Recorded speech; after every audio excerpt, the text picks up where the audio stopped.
जय श्रीराम।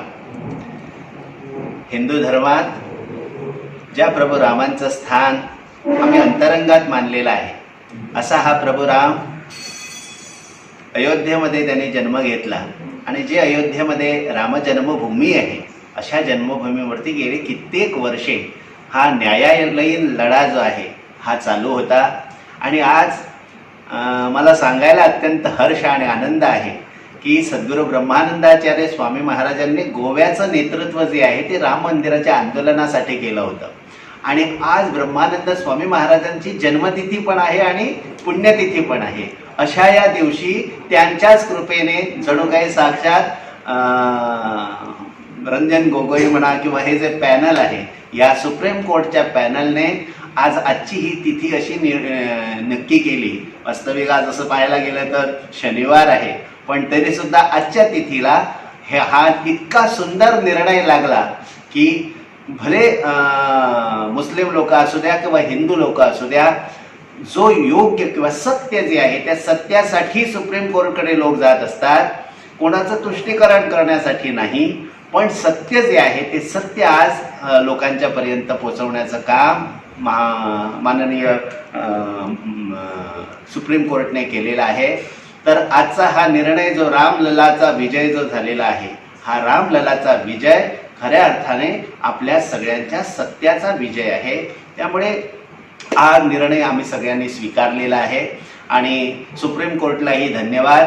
ज्यांनी ज्यांनी या कामांसाठी प्रयत्न केले, कष्ट घेतले, त्या सगळ्यांना खूप खूप आशीर्वाद। आणि मला आजच्या या दिवशी एक सांगायचं आहे की रामललाचं स्थान जे आहे तिथे भव्य मंदिर व्हावं, भव्य मंदिर रामांचं व्हावं, विश्वभर त्याची ख्याती जावी, आणि त्यासाठी आम्ही सगळे संत प्रयत्न करत आहोत।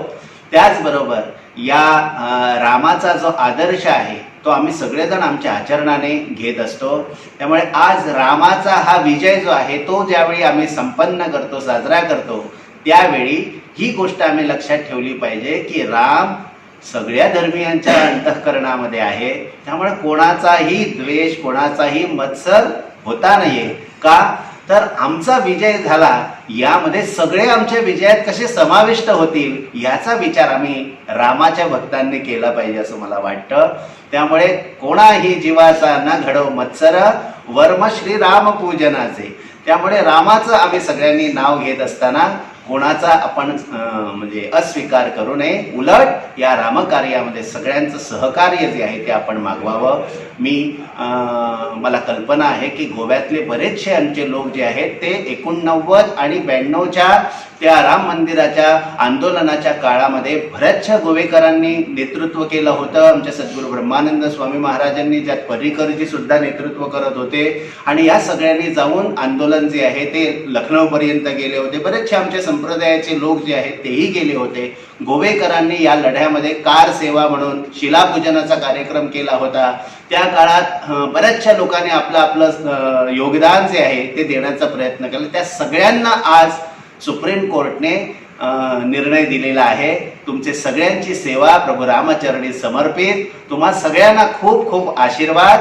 असंच सौहार्द्रता जी आहे ती रामाने आम्हाला जपायला सांगितलेली आहे। त्यामुळे भारत देश कसा सुजलाम सुफलाम आणि डेव्हलपमेंटकडे जाईल यासाठी आम्ही प्रभू रामांची उपासना आणि सेवा केली पाहिजे। त्यामुळे आजचा हा निर्णय जो आहे राजकीय दृष्ट्या, शैक्षणिक दृष्ट्या, न्यायिक दृष्ट्या, सामाजिक दृष्ट्या, सर्वार्थ दृष्ट्या हा निर्णय जो आहे तो अप्रोप्रिएट आहे। त्यामुळे या निर्णयाचं सर्वांनी स्वागत करावं आणि देश कार्य पुढे घेऊन जावं।